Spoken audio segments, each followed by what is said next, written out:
আপনাদেরকে 100% ঋণ পরিশোধ করার জন্য, আপনার সকল অভাব অনটন দূর করার জন্য আপনাদেরকে যে আমলটা শিক্ষা দেব, এটা হচ্ছে পবিত্র কোরআন শরীফ থেকে আপনারা মাগরিবের নামাজের পরে এবং ফজরের নামাজের পরে মানুষের সাথে কথা বলার আগে আপনারা 7 বার করে পাঠ করবেন।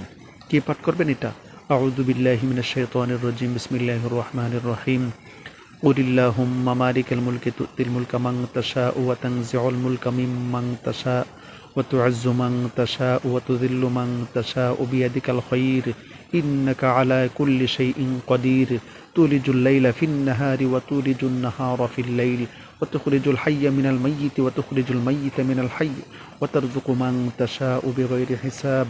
অতটুকু পর্যন্ত যদি পাঠ করেন আপনার সকল অভাব অনটন দূর হয়ে আপনার টাকা পয়সার কোনো অভাব থাকবে না।